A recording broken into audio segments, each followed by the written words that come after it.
ketemu lagi nih. Nah, materi selanjutnya adalah Bapak Tiri dari manajemen. Oke, let's start. Cerita ini diawali dari pertanyaan dasar. Pertanyaannya adalah, apa yang membedakan sekaligus menyatukan manusia dari era berburu, bertani, berdagang, hingga era digital?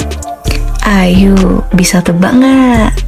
Yap, jawabannya adalah kerja. Mengapa?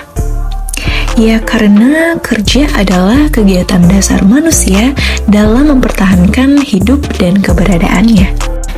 Dikatakan sebagai dasar karena kerjalah yang memproduksi semua nilai, seperti nilai tukar, nilai guna, nilai tambah, maupun nilai ekonomi. Artinya, nilai yang bisa disumbangkan oleh pemilik dalam bentuk sewa, buruh dalam upah, maupun investor dalam bentuk laba. Jadi, ya jika kita kerja tanpa nilai, semuanya akan sia-sia. Dan istilahnya adalah primitif. Ini penting untuk dipahami, karena nilai ini akan memberi manfaat yang lebih baik dari hari sebelumnya.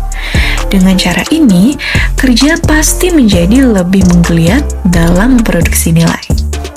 Oh iya, hampir saja lupa. Lalu, mengapa kerja bisa dikatakan membedakan sekaligus menyatukan manusia dalam memproduksi nilai? Kerja dikatakan membedakan karena setiap kerja itu mempunyai cara dan tujuannya masing-masing. Terdapat 3 cara kerja dalam memproduksi nilai. Apa saja sih itu? Yuk kita bahas.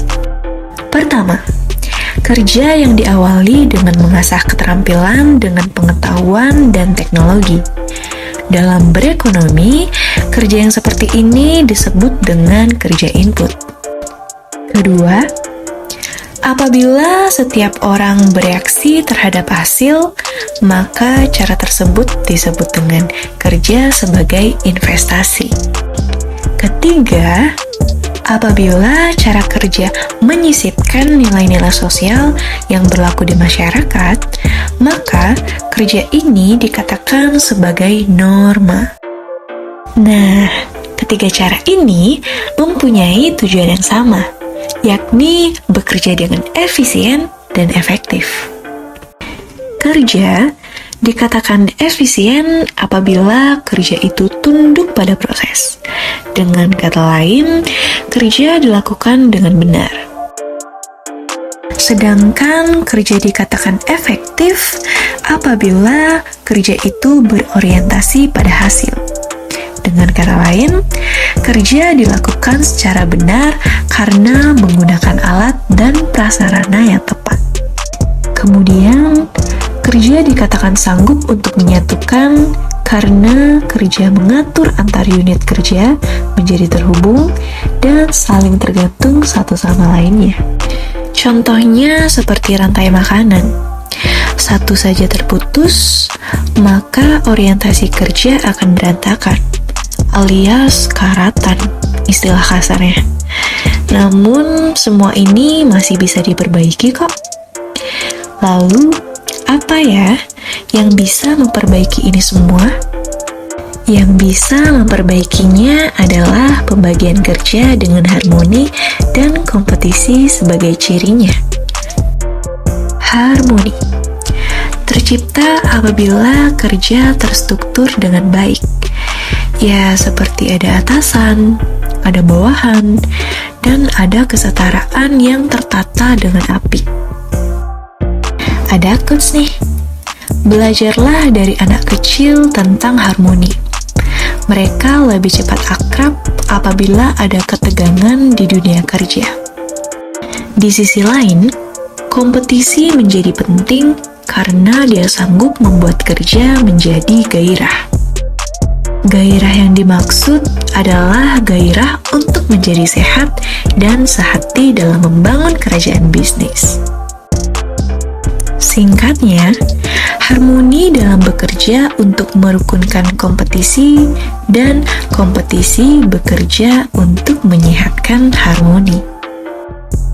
Jadi, bapak tiri dari manajemen adalah kerja. Lebih tepatnya, kerja sebagai persembahan. Dikatakan sebagai bapak tiri karena kerja sangat melekat dalam memproduksi kualitas diri. Kualitas yang dimaksud adalah menggiring kerja untuk meraih kejayaannya.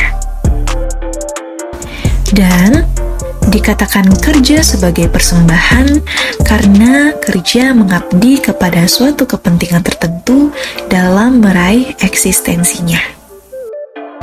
Maka, kerjalah yang mendorong produktivitas sebagai instrumen dari manajemen dalam memproduksi kemakmuran. Lalu, kapan kerja bisa dikatakan memakmurkan? Yaitu saat kita bekerja dengan feel free. Karena dengan ini, kerja dapat menuntun sifat disiplin, termotivasi, berkomunikasi dengan baik, serta konflik diartikan sebagai norma. Feel free di sini yaitu lebih kepada proses internalisasi diri untuk selalu menjadi bahagia. Ketika kita bahagia, maka kerja itu menjadi kegembiraan yang selalu akrab dengan lingkungan dan alam kita. Oke, it's a closing time. Kira-kira begitulah cerita kerja sebagai bapak tiri dari manajemen. Semoga bermanfaat dan terima kasih.